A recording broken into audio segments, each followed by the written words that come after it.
Rumplestiltskin by the Brothers Grimm. There was once upon a time a poor miller who had a very beautiful daughter. Now, it happened one day that he had an audience with the king, and in order to appear a person of some importance, he told him that he had a daughter who could spin straw into gold. "Now that's a talent worth having," said the king to the miller.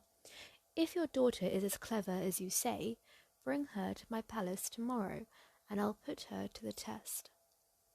When the girl was brought to him, he led her into a room full of straw, gave her a spinning wheel and spindle, and said, "Now set to work and spin all night till early dawn, and if by that time you haven't spun the straw into gold, you shall die." Then he closed the door behind him and left her alone inside. So the poor miller's daughter sat down and didn't know what in the world she was to do. She hadn't the least idea of how to spin straw into gold, and became at last so miserable that she began to cry. Suddenly the door opened, and in stepped a tiny little man, and said, "Good evening, Miss Millermaid. Why are you crying so bitterly?" "Oh," answered the girl, I have to spin straw into gold, and haven't a notion how it's done." "What will you give me if I spin it for you?" said the mannikin. "My necklace," replied the girl.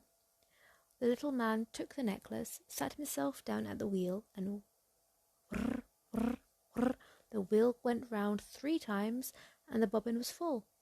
Then he put on another, and whirr, whirr, whirr, the wheel went round 3 times, and the second too was full. And so it went on till the morning, when all the straw was spun away, and all the bobbins were full of gold. As soon as the sun rose, the king came, and when he perceived the gold, he was astonished and delighted, but his heart only lusted more than ever after the precious metal. He had the miller's daughter put into another room full of straw, much bigger than the first, and bade her, if she value her life, spin it all into gold before the following morning. The girl didn't know what to do, and began to cry.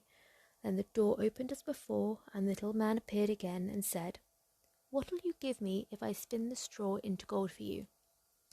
"The ring from my finger," answered the girl. The mannikin took the ring, and whirr, round went the spinning wheel again, and when morning broke, he had spun all the straw into glittering gold. The king was pleased beyond measure at the sights, but his greed for gold was still not satisfied, and he had the miller's daughter brought into a yet bigger room full of straw, and said, "You must spin all this away in the night, but if you succeed this time, you shall become my wife." "She's only a miller's daughter, it's true," he thought, "but I couldn't find a richer wife if I were to search the whole world over." When the girl was alone, the man appeared for the 3rd time and said, "What'll you give me if I spin the straw for you once again?" I have nothing left to give," answered the girl. "Then promise me when you are queen to give me your first child." "Who knows? That may not happen. Who knows what may not happen before that?" thought the miller's daughter, and besides she saw no other way out of it, so she promised the mannikin what he demanded, and he set to work once more and spun the straw into gold. When the king came in the morning and found everything as he desired, he straightway made her his wife, and the miller's daughter became a queen. When a year had passed, a beautiful son was born to her, and she thought no more of the little man, till all of a sudden one day he stepped into her room and said, "Now give me what you promised." The queen was in such a great state, and offered the little man all the riches in her kingdom, if only he would let her keep the child. But the mannikin said, "No, a living creature is dearer to me than all the treasures in the world." Then the queen began to cry and sob so bitterly that the little man was sorry for her, and said, "I'll give you 3 days to guess my name, and if you find it out in that time, you may keep your child."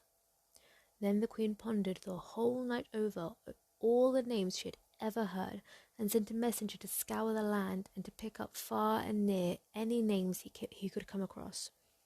When the little man arrived the following morning, she began with Caspar, Melchior, Belshazzar, and all the other names she knew in a string, but at each one the man again cried out, "That's not my name." The next day she sent to inquire the names of all the people in the neighbourhood, and had a long list of the most uncommon and extraordinary names for the little man when he made his appearance.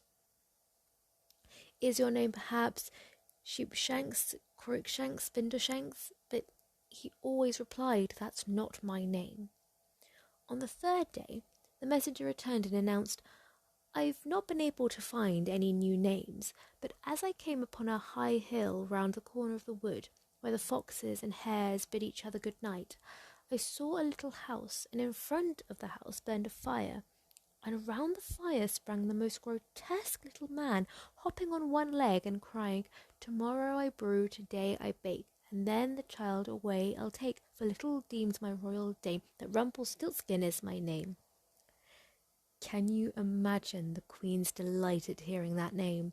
And when the little man stepped in shortly afterwards and asked, "Now, my lady queen, what's my name?" she asked first, "Is your name Conrad?" "No." "Is your name Harry?" "No." "Is your name perhaps Rumpelstiltskin?" "Some demon has told you that! Some demon has told you that!" screamed the little man, and in his rage he drove his right foot so far into the ground that it sank in up to his waist. Then in a passion he seized the left foot with both hands and tore himself in two. The queen, having seen this, had no choice but to keep her baby.